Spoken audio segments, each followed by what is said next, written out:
తెలంగాణలో మరోసారి ఉప ఎన్నికలు వస్తాయా అనేది ఇప్పుడు తెలంగాణ వ్యాప్తంగా కూడా మేజర్ క్వశ్చన్ లాగా మనకు కనిపిస్తోంది. ఇటు ఖైరతాబాద్ ఎమ్మెల్యే దానం నాగేందర్ కానీ, స్టేషన్ ఘన్పూర్ ఎమ్మెల్యే కడియం శ్రీహరి కానీ వీళ్ళిద్దరి రాజీనామా తప్పనిసరిగా చేయాల్సి ఉంటుందా అనే క్వశ్చన్ కూడా మేజర్గా ఎరైజ్ అవుతుంది.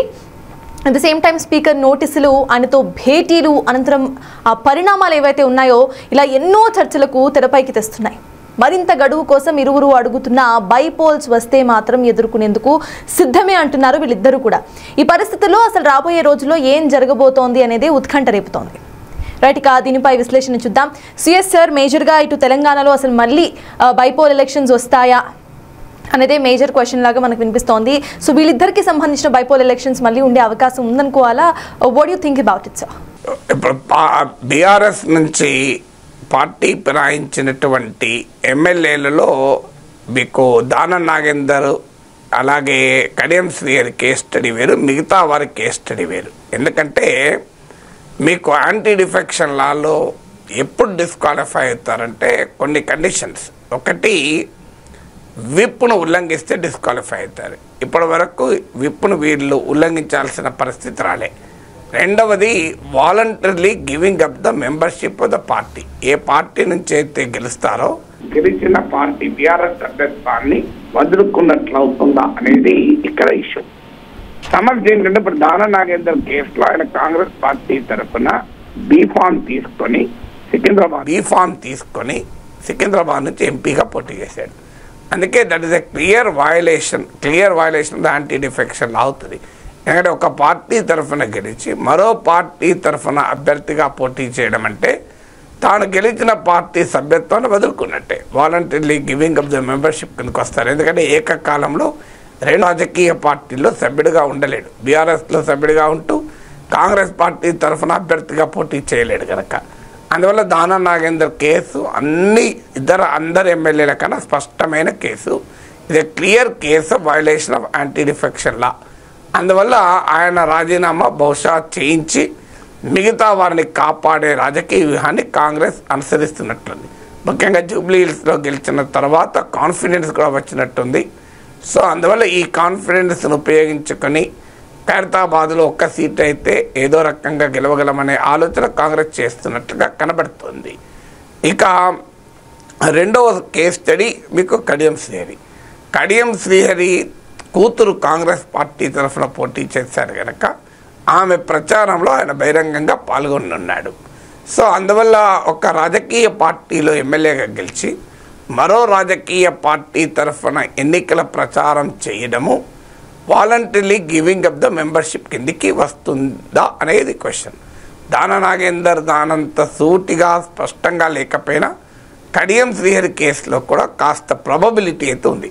దానం నాగేందర్ విషయంలో ఇది 100% ప్రాబబిలిటీ.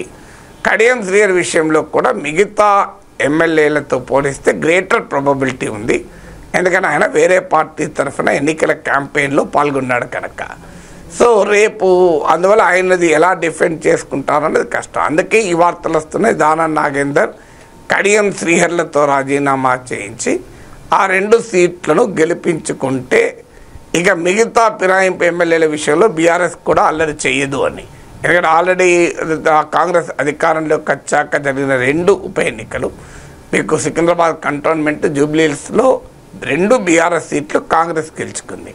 వీళ్ళిద్దరు కూడా మీకు కడియం శ్రీహరి కానీ దానం నాగేందర్ కానీ స్థానికంగా బలమున్న నేతలు, మళ్ళీ గెలవటానికి అత్యధిక అవకాశాలు ఉన్నటువంటి నాయకులు. అన్లెస్ పార్టీ తరఫున లేదా అభ్యర్థి వ్యతిరేక పవనాలుంటే తప్ప.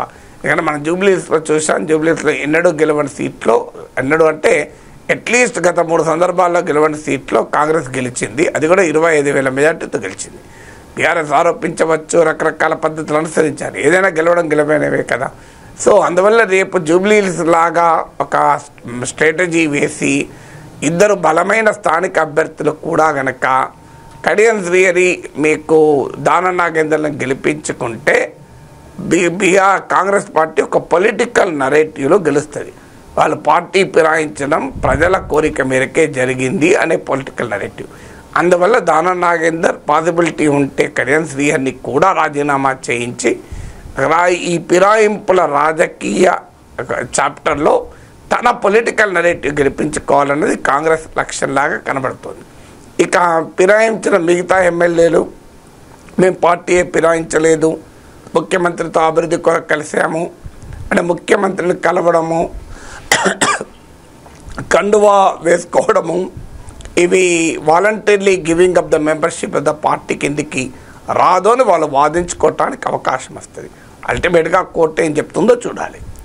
So what if bypoll bypoll elections గనక ఉంటే వీళ్ళిద్దరూ తప్పనిసరిగా కాంగ్రెస్ నుండి పోటీ చేస్తారు కాబట్టి ఇటు బీఆర్ఎస్ తనకి తాను అంటే తాను చేస్తున్న వాదన నిలబెట్టుకోవడానికి ఎవరిని ఇటు పోటీలో నిలబెట్టే అవకాశం ఉందనుకోవాలి. అండ్ బీఆర్ఎస్ గెలుపొందే అవకాశాలు లైక్ ఆ రేషియో అప్రాక్సిమేట్లీ ఎంతవరకు ఉండే అవకాశం ఉందనుకోవాలి పొలిటికల్లీ?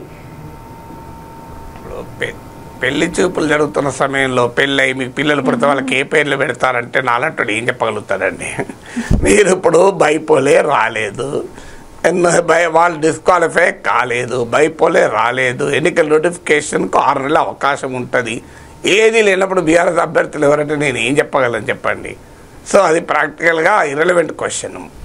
ఇక అందువల్ల మీకు అవకాశాలు ఎవరికి ఉంటాయనేది కూడా too early to make a prediction. ఎందుకంటే నాకు జూబ్లీ హిల్స్ బై ఎలక్షన్ చూసాం, చివరి లాస్ట్ 3-4 డేస్లో పరిస్థితి కాంగ్రెస్కి అనుకూలంగా మారింది. మీకు నోటిఫికేషన్ వచ్చిన సమయంలోనైతే బీఆర్ఎస్ అట్లీస్ట్ 10% ఆధిక్యతలో ఉండే, తర్వాత క్యాంపెయిన్ మిడిల్లో 6%, 7% ఆధిక్యతను లాస్ట్ 72 అవర్స్ వరకు కూడా నిలుపుకుంది. తర్వాత మీకు చివరి దశలో కాంగ్రెస్ పైచేయి సాధించింది. అందువల్ల మీకు జూబ్లీ హిల్స్ బై ఎలక్షన్ చూస్తే 1 day 2 days is a long time in politics. మీరు నాకు 6 నెలల ముందు ఎవరు గెలుస్తారు ఎలాంటివి ఉన్నాయంటే is it possible to predict? No, exactly. So assumptions ద్వారా వెళ్ళకుండా let us talk about the politics, sir. ఇటు బీఆర్ఎస్ నుండి ఎటువంటి యాక్షన్ ప్లాన్తో వీళ్ళు ముందుకు వచ్చే అవకాశం ఉందనుకోవాలి? ఎందుకంటే జూబ్లీ హిల్స్ బైపోల్లో ఖచ్చితంగా గెలుస్తామంటూ బీఆర్ఎస్ ముందుకెళ్ళింది, but unfortunately they didn't. So ఈసారి వాళ్ళు ఎటువంటి మార్పులు చేసుకునే అవకాశం ఉందనుకోవాలి? ఈసారి జూబ్లీ హిల్స్లో కూడా వాస్తవంగా బీఆర్ఎస్ గట్టి పోటీ ఇచ్చింది, అందులో అనుమానం లేదు. చాలా సమర్థవంతమైన క్యాంపెయిన్ నడిపింది. ఈ కారణాలు ఏంటో తెలియదు కానీ లాస్ట్ 3-4 డేస్లో దాదాపు బీఆర్ఎస్ ఫీల్డ్ నుంచి పక్క తప్పుకుంది. మీకు నాయకత్వంలో స్పీడ్ తగ్గింది, క్షేత్రస్థాయిలో కూడా పరిస్థితి దెబ్బతిన్నది. కాంగ్రెస్ ఆపరేషన్ కావచ్చు, బీఆర్ఎస్కి చెందిన అభ్యర్థి ఈవెన్ పోలింగ్ బూత్లో ఒక 50 పోలింగ్ బూత్లో బీఆర్ఎస్ వాళ్ళు లేకుండా పోయారు. సో చివరి నిమిషంలో జరిగిన పొలిటికల్ మేనేజ్మెంట్, పోల్ మేనేజ్మెంట్ కావచ్చు, ఈ అస్త్రాలన్నీ ఒక బై ఎలక్షన్ ఉంటే ప్రయోగించడం సులభం. అంటే చతురంగ బలాలు ప్రదర్శించడం, పోల్ మేనేజ్మెంట్, పొలిటికల్ మేనేజ్మెంట్ చేయడం సింగిల్ బై ఎలక్షన్ ఉంటే సులభం. కానీ మల్టిపుల్ బై ఎలక్షన్స్ ఉన్నప్పుడు అంత సులభం కాదు.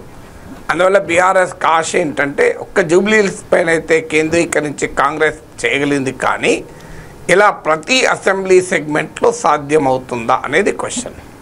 రెండవ పాసిబిలిటీ బీఆర్ఎస్ నమ్మకం ఏంటి అంటే కాంగ్రెస్ పార్టీ పట్ల అసంతృప్తి జూబ్లీ హిల్స్ బై ఎలక్షన్లో స్పష్టంగా వ్యక్తమైంది.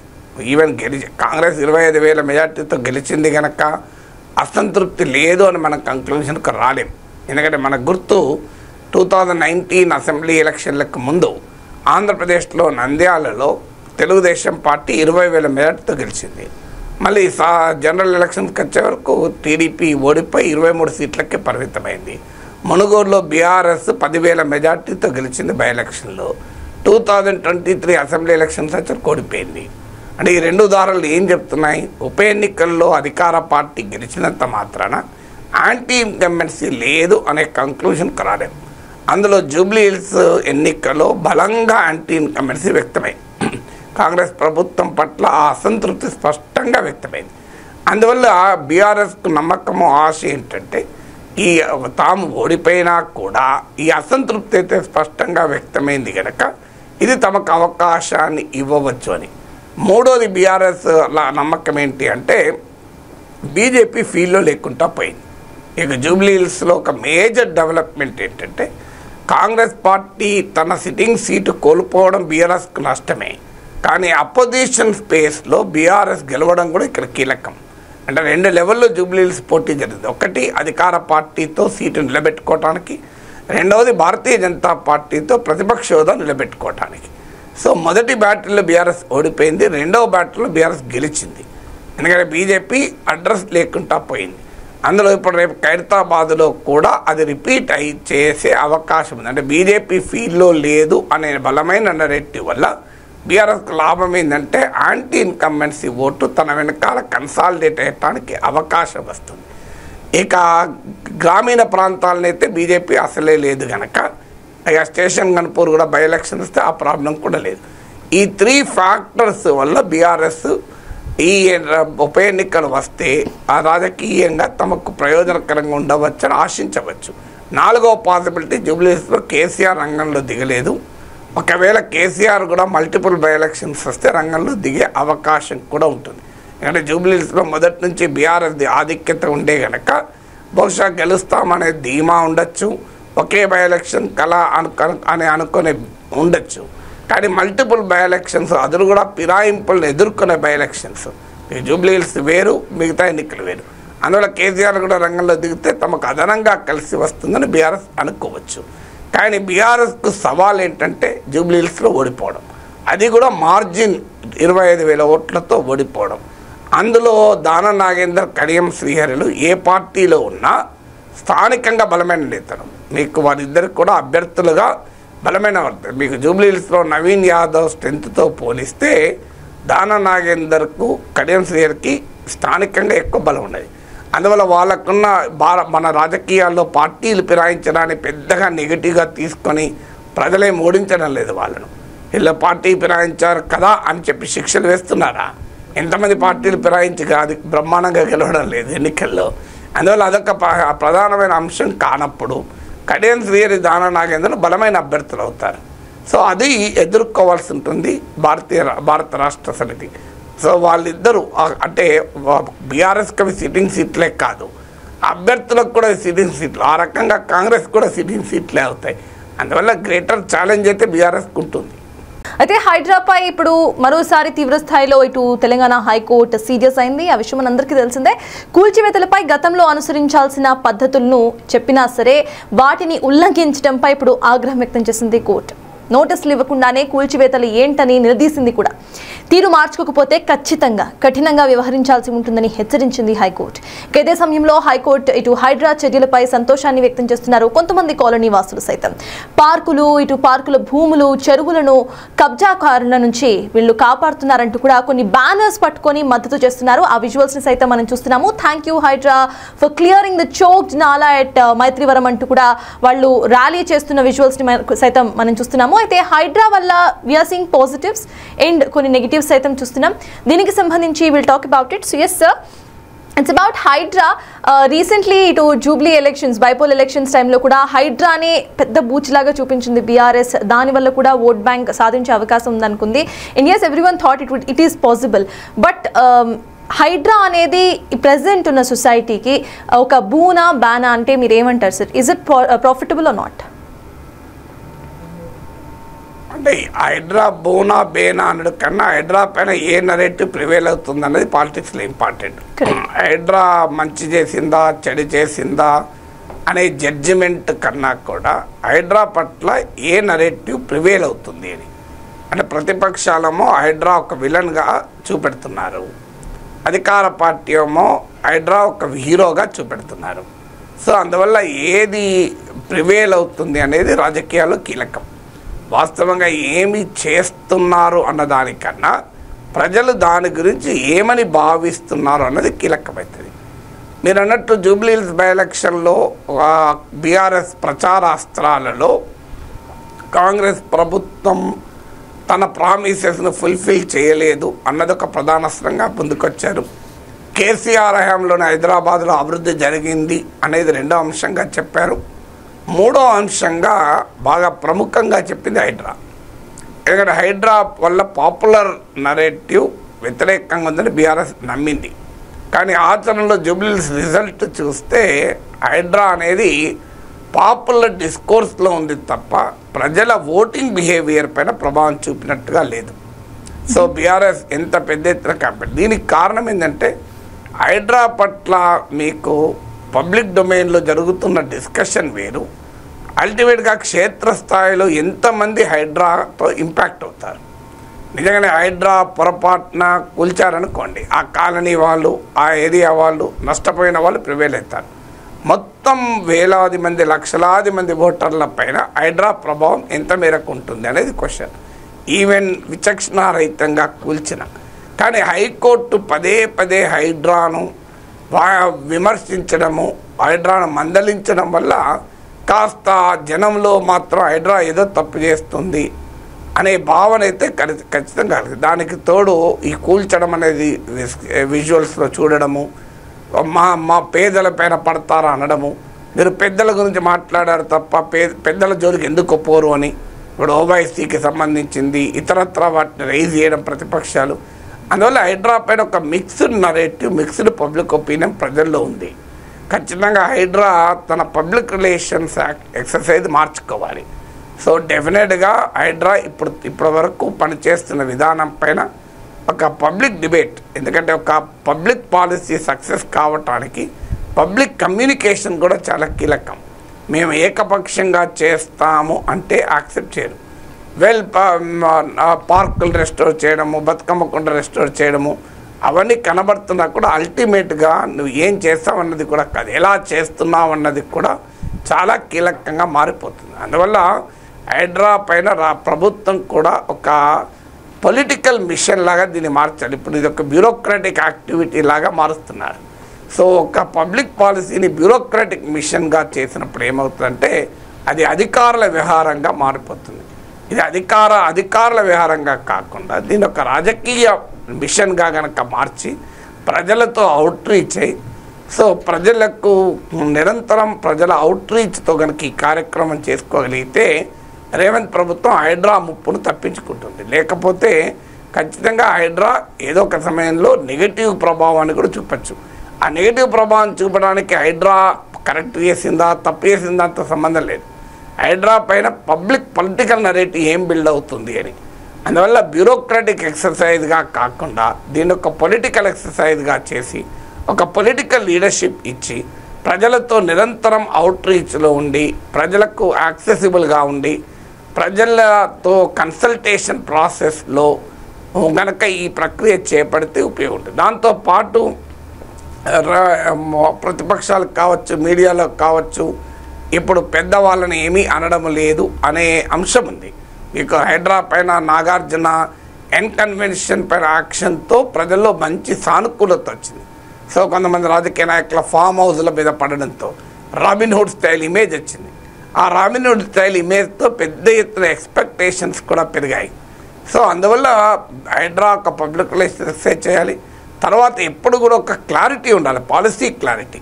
ఇప్పుడు బడా బాబులు ఆక్రమిస్తే నిర్దాక్షిణ్యంగా తొలగించాల్సిందే, కానీ నిరుపేదలు ఆక్రమించిన చోట వాళ్ళకు ప్రత్యామ్నాయం చూపెట్టాల్సిందే. వాళ్ళ ఆక్రమణదారులకు కారు, వారు బతుకు కొరకు ఈ మహానగరంలో బతకడం కొరకు ఇల్లు కట్టుకున్న వాళ్ళే తప్ప వాళ్ళు ఆక్రమణదారులు అన్నారు. వాళ్ళని చొరబాటుదారులు, ఆక్రమణదారులుగా మనం భావించకూడదు.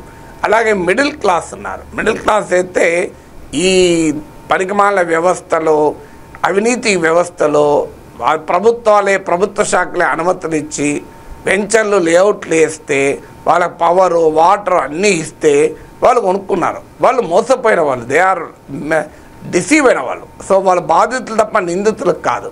అందువల్ల హైడ్రా స్పష్టత ఉండాలి. పేదలోమో వారు ఆక్రమణదారులకు కారు, వారు బతుకు కొరకు, సర్వైవల్ కొరకు వాళ్ళు ఆక్యుపై చేయొచ్చు.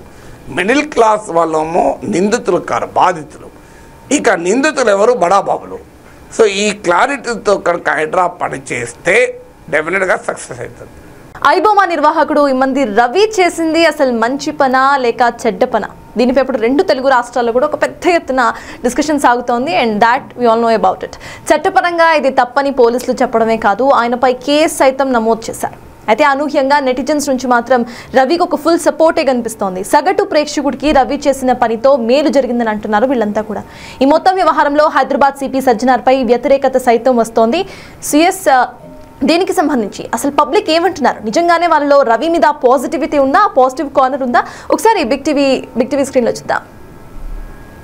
కుటుంబాలు ఉంటాయి, ఇంకా కూలి పని చేసుకునే వాళ్ళు ఉంటారు, వాళ్ళందరూ అంతంత టికెట్ కొనలేరు. సో ఈ ఇమ్మడి రవి చేసిన పని అయితే చాలా మంచిదే. రవి ముందే చెప్పింది కదా, నేను ఎంచుకున్న మార్గం తప్పే కానీ నేను చేసేది మంచి పని అని చెప్పింది. డబ్బు ఉన్నాడు 10 మందే ఉన్నారు, డబ్బు లేని వాళ్ళు 90 మంది ఉన్నారు. మరి 90 మంది మీరు 7,000 టికెట్ల రేట్లు పెంచి సినిమా చూసేటప్పుడు మరి పాప్కార్న్ కొనుక్కోవాలన్నా, సమోసా కొనుక్కోవాలన్నా, వందల కూల్ డ్రింక్స్ కొనుక్కోవాలన్నా 100 పెంచి మరి సగటు మధ్యతరగతి మనిషి ఎట్ట చూస్తాయి కొనుక్కో.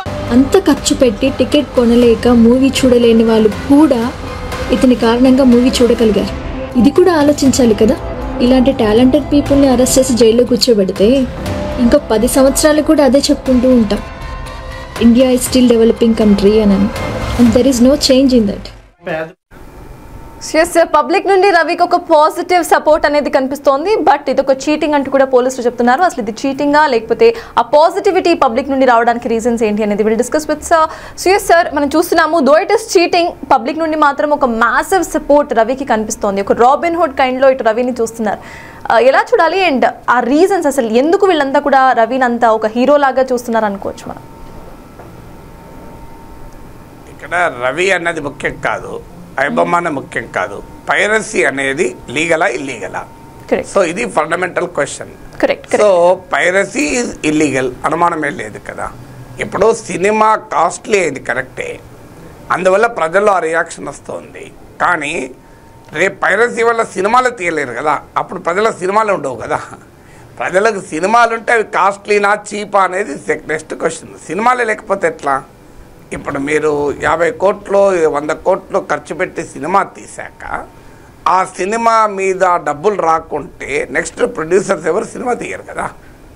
యూ కెనాట్ గెట్ సినిమా మీకు. అందువల్ల ఇది లీగల్ యాక్టివిటీ ఎట్టి పరిస్థితుల్లో కాదు.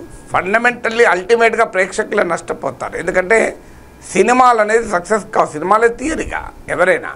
సో అందువల్ల మనము అర్థం చేసుకోవాల్సింది ఏంటంటే కొన్ని సందర్భాల్లో వ్యవస్థల వైఫల్యం వల్ల ఇల్లీగల్ యాక్టివిటీస్ కూడా జనాల్లో గుర్తింపు రావచ్చు. ఇప్పుడు ఉదాహరణకు మీకు అత్యాచారాలు జరిగినప్పుడు రేప్ విక్టిమ్కు పాజిటివ్గా, రేప్ విక్టిమ్ మద్దతుగా పెద్ద సాలిడారిటీ వ్యక్తమవుతుంది. అప్పుడు ఆ అత్యాచారానికి కారకుడైన వాడిని ఎన్కౌంటర్ చేస్తే పోలీసులకు జైలు పలుకుతారు సమాజం. ఎందుకు? సమాజంలో ఒక సమస్య ఏంటి? ఇప్పుడు ఒక అత్యాచారం జరిపిన వాడు 4 రోజుల్లో బయటకు వచ్చి బెయిల్ మీద తిరుగుతుంటాడు. వాడికి 5 ఏళ్ళు 10 ఏళ్ళు శిక్ష పడుతుందో లేదో కూడా తెలియదు. ఈలోగా అత్యాచారానికి గురైన అమ్మాయి జీవితాంతం బాధపడుతూ ఉంటుంది. సో ఈ దుర్మార్గాన్ని కళ్ళ ముందు చూశాక క్రిమినల్ జస్టిస్ సిస్టమ్ న్యాయం చేయనప్పుడు ప్రజలు ఏం కోరుకుంటారు? ఇన్స్టాంట్ జస్టిస్ కోరుకుంటారు.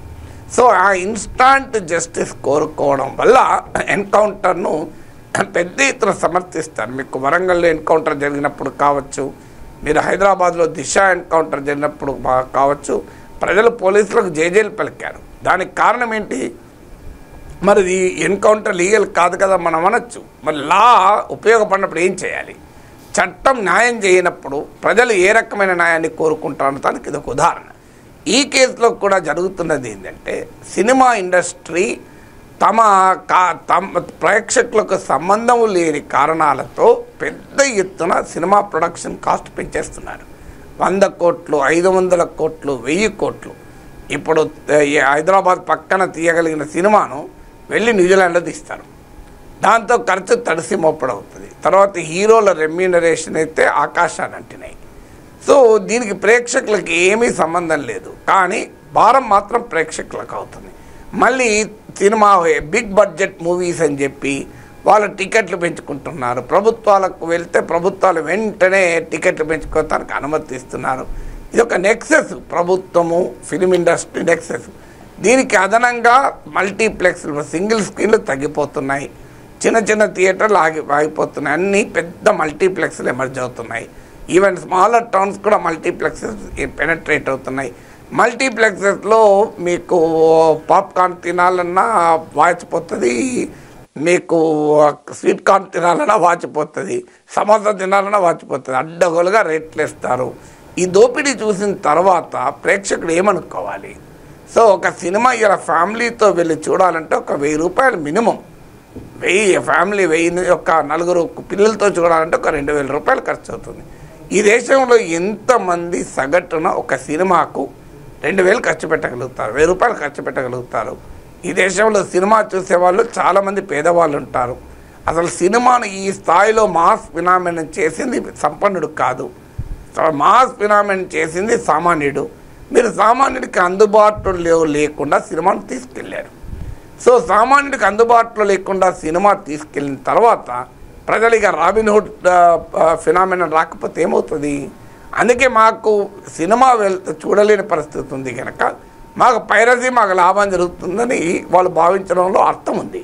కానీ పైరసీ ఏం చేస్తుంది? సినిమా ఇండస్ట్రీని లేకుండా చేస్తుంది. మీకు అల్టిమేట్గా సినిమా ఇండస్ట్రీ ఉండదు, సినిమా ఇండస్ట్రీ మిగలదు. ఎందుకు మిగలదంటే ఒక సినిమా నువ్వు ఎన్ని కోట్లు తీసి చూసినా తెల్లారి ఫ్రీగా దొరికినప్పుడు ఎందుకు థియేటర్లో ఎంతమంది చూస్తారు? అందుకే ఈ మధ్యకాలంలో సినిమాలు థియేటర్లోనే చూస్తే అనుభూతి కలిగే రీతిలో సౌండ్ ఎఫెక్ట్స్, విజువల్ ఎఫెక్ట్ చేస్తున్నారు.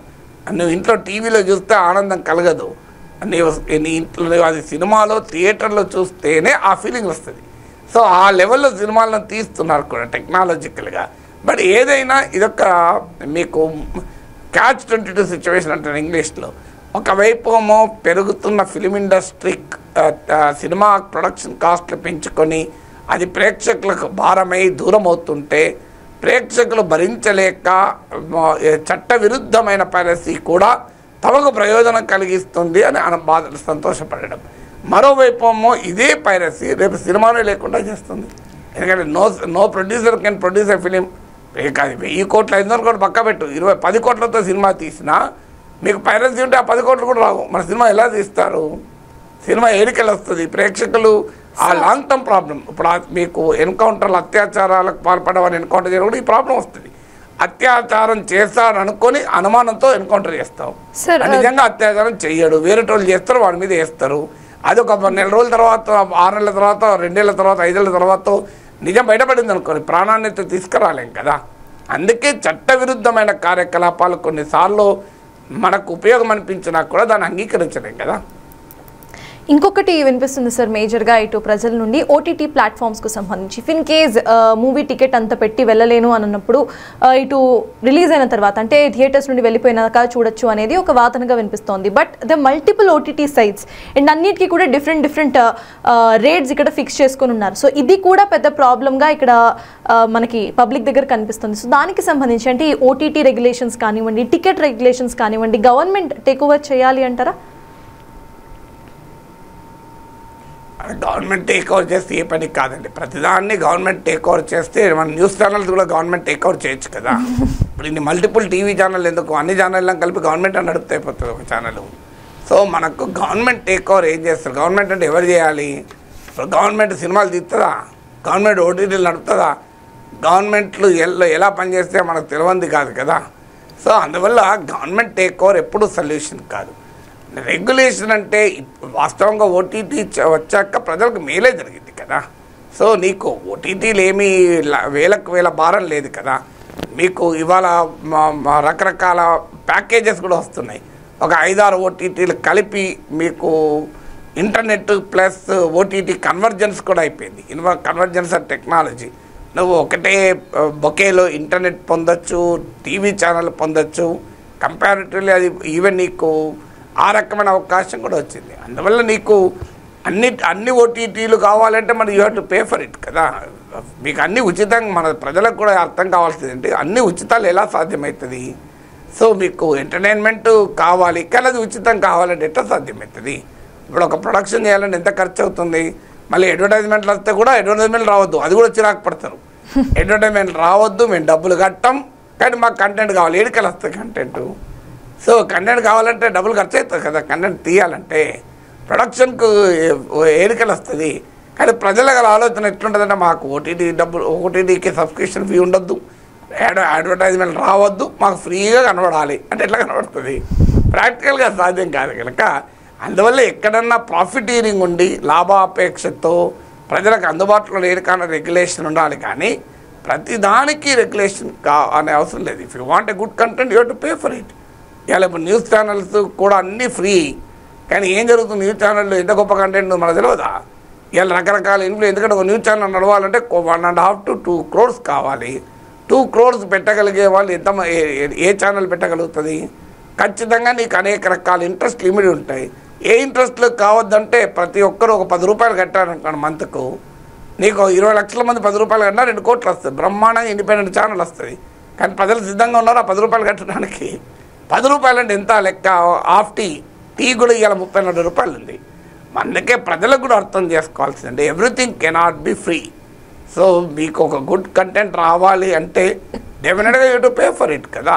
అది అన్బేరబుల్ అయి ఇన్యాక్సెసిబుల్ అయినప్పుడు ప్రశ్నించాలి తప్ప అన్బేరబుల్ కానప్పుడు ప్రశ్నించకూడదు కదా.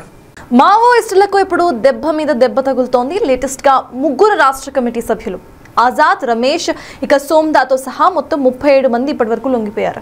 ఇప్పటికే హిడ్మా సహా పలువురు మావోయిస్టులు ఎదురుకాల్పులో మృతి సైతం చెందారు. ఈ నేపథ్యంలో కేంద్ర ఆపరేషన్ కగార్ అంటూ జోరుగా ముందుకు వెళ్తుంటే మావోయిస్టులు మాత్రం లొంగుబాటులో పయనిస్తున్నారు.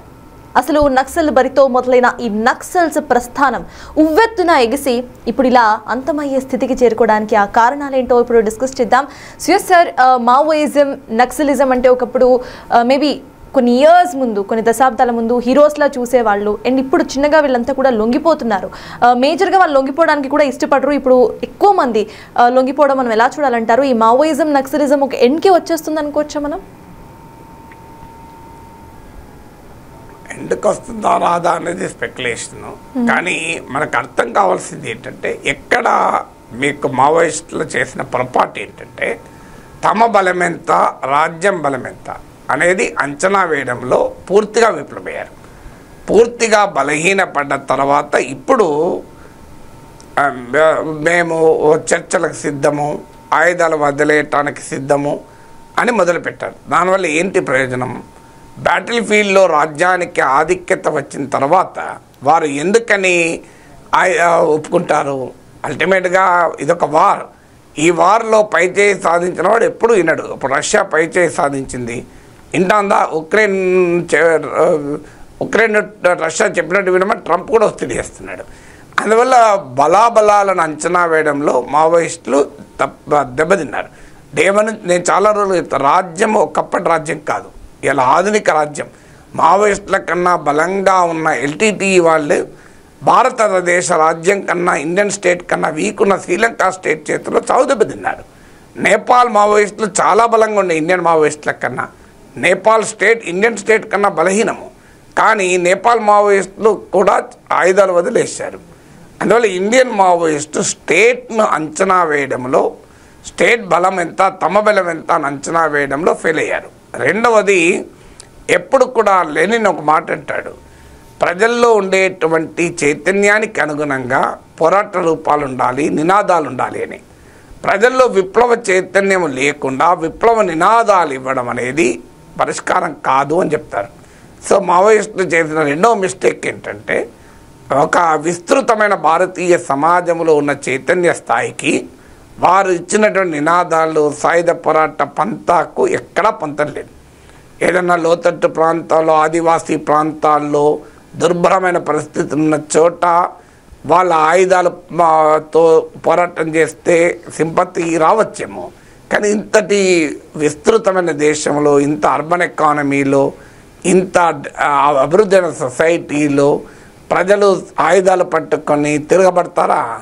సో అది ప్రాక్టికల్గా ప్రజలు ఎర్రజెండాకు ఓటు కూడా వేయడానికి రెడీగా లేని రోజుల్లో ప్రజలు తుపాకులు పట్టుకొని ఎర్రజెండా వెనకాల వస్తారా?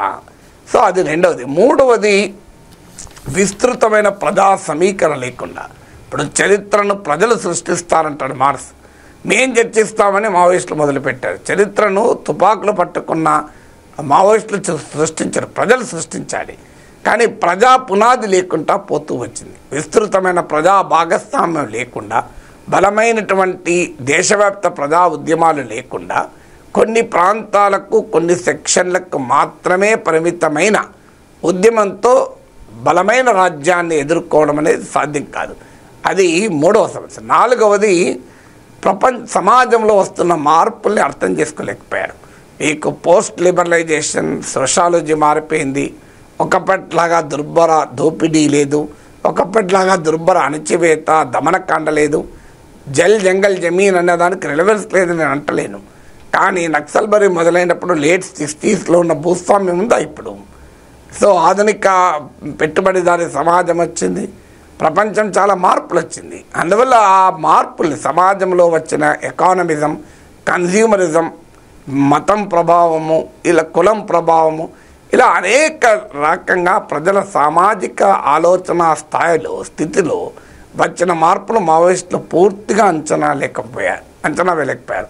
అందువల్ల ఒకప్పట్లాగా యూనివర్సిటీస్ వాళ్ళ కేంద్రాలు కావు, ఒకప్పట్లాగా అర్బన్ సెంటర్ షెల్టర్ జోన్స్ కావు.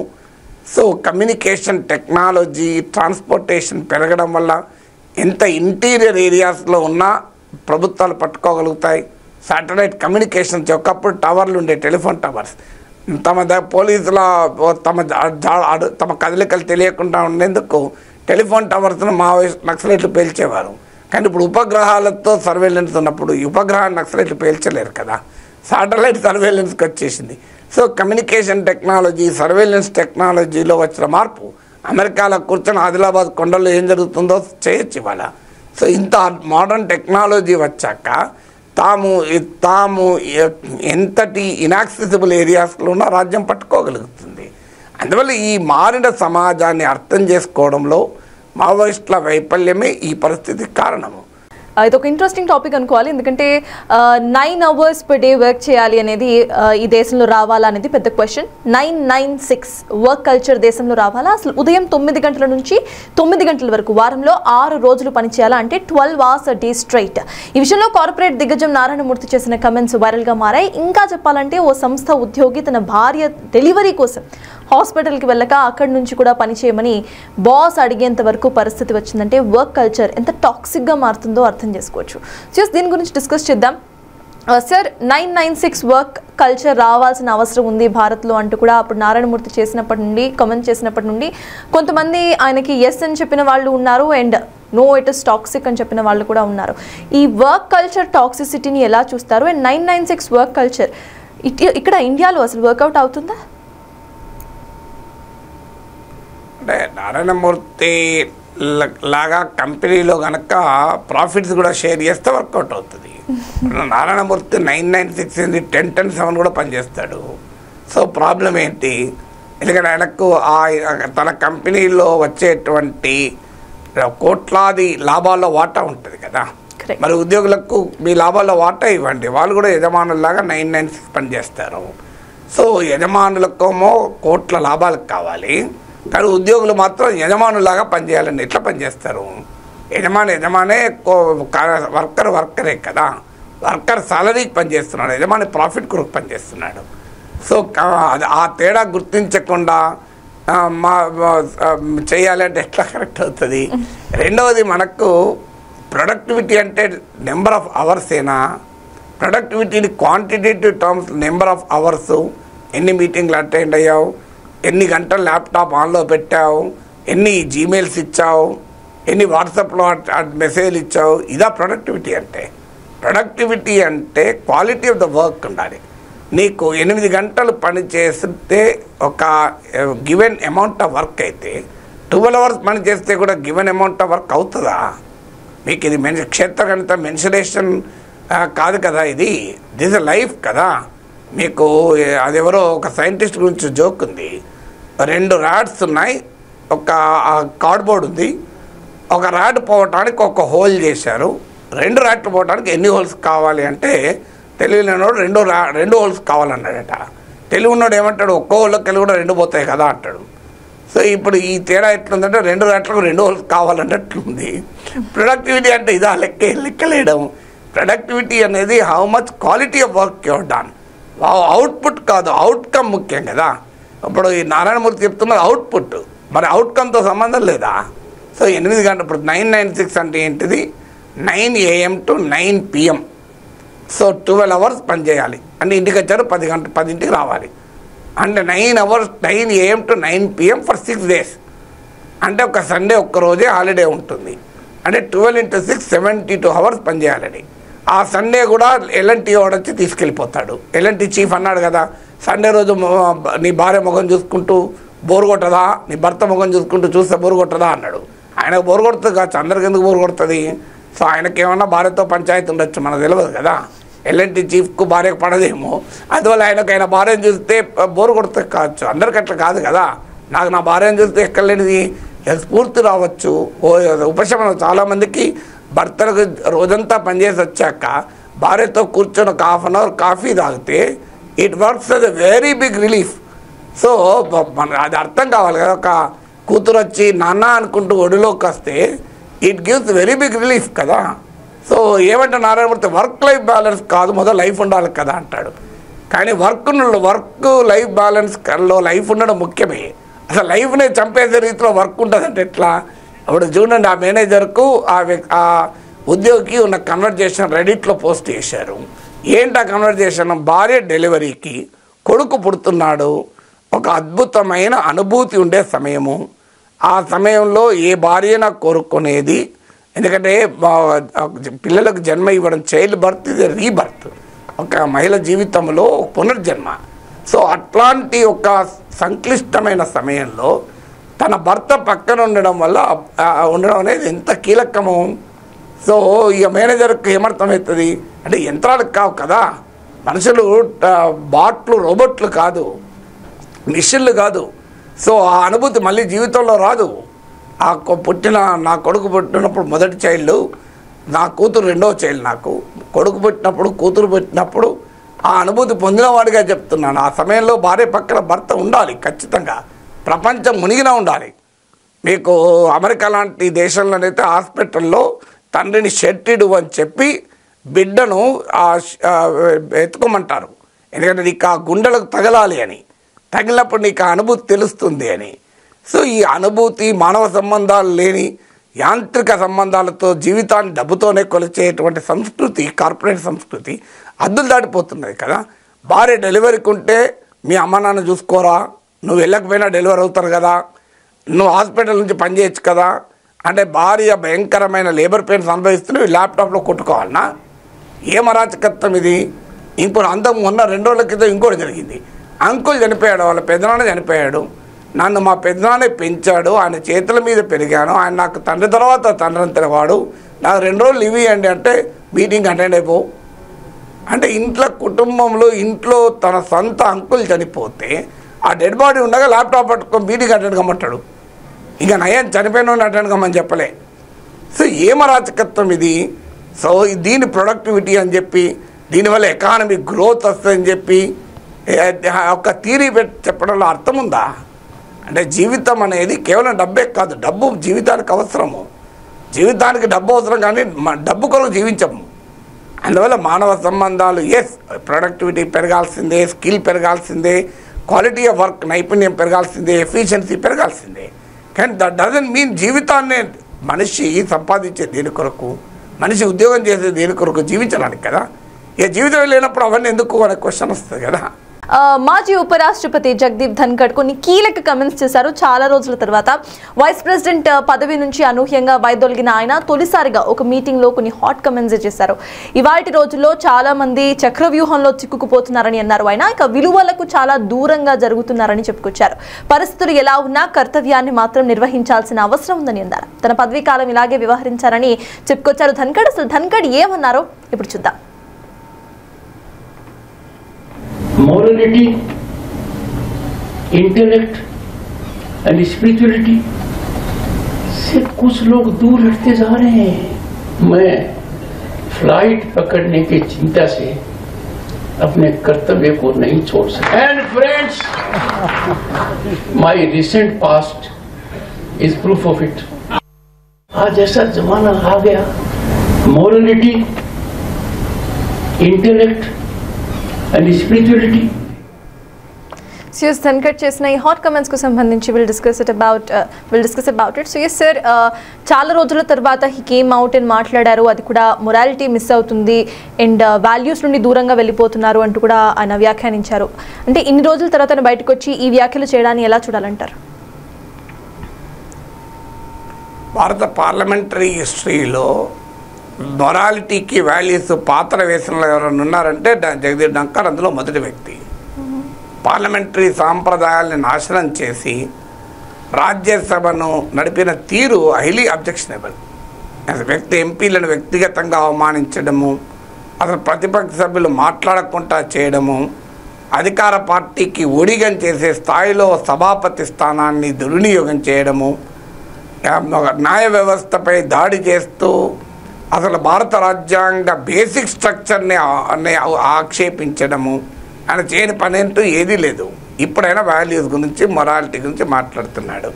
ఆయన రాజ్యసభను ఒక పద్మవ్యూహంగా మార్చి తాను ఒక సైంధవుడిగా దాని ముందు నిలబడ్డ వ్యక్తి ఇవాళ ఆయన వైస్ ప్రెసిడెంట్గా లేడు కనుక ఆయన అన్న తప్పేమీ లేదు. ఆయనకి ఎప్పుడొచ్చింది, ఆయన వాస్తవంగా ఆయనకు సంఘ్ పరివార్ ఐడియాలజీతో సంబంధం లేదు. ఆయన బయట నుంచి వచ్చిన వ్యక్తి.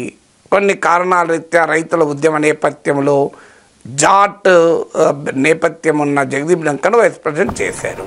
చేసిన తర్వాత మోర్ లాయల్ దెన్ మాస్టర్గా వ్యవహరించడం మొదలుపెట్టాడు. ఆయన పశ్చిమ బెంగాల్ గవర్నర్గా వ్యవహరించిన తీరు రాజ్యాంగానికి ఏమైనా వన్న తెచ్చిందా? సో వైస్ ప్రెసిడెంట్గా ఆయన కెరీర్ అనేది రాజ్యాంగానికి వన్న తేలే. ఇప్పుడు మీకు భారతీయ జనతా పార్టీ నాయకుడిగా ఉండి కూడా వెంకయ్య నాయుడు లాంటి వారు పార్లమెంటరీ సాంప్రదాయాల గౌరవాన్ని తెచ్చారు. రాజ్యసభ సభాపతి పదవికి వన్న తెచ్చారు వెంకయ్య నాయుడు. సో అది జగదీప్ ధంకర్ ఏం చేశాడు? మరి వెంకయ్య నాయుడు జీవితం అంతా బీజేపీలో పెరిగినవాడే కదా, సో ఆర్ఎస్ఎస్ పరివారంలో పెరిగినవాడే కదా.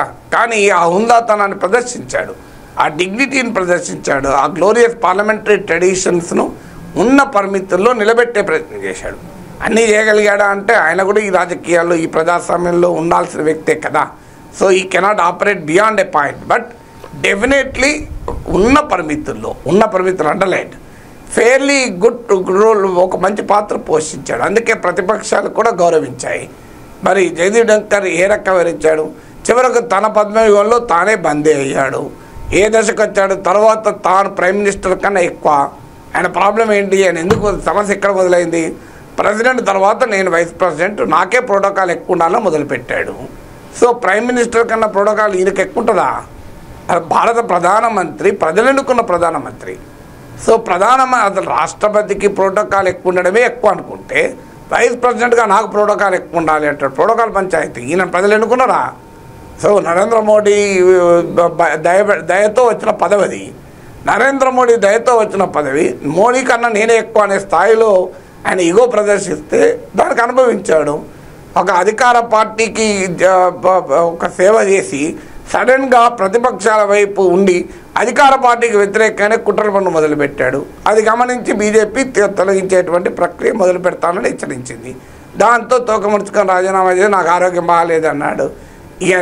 ఆయన సృష్టించిన పద్మవ్యూహంలో ఆయనే బందీ అయ్యాడు కదా.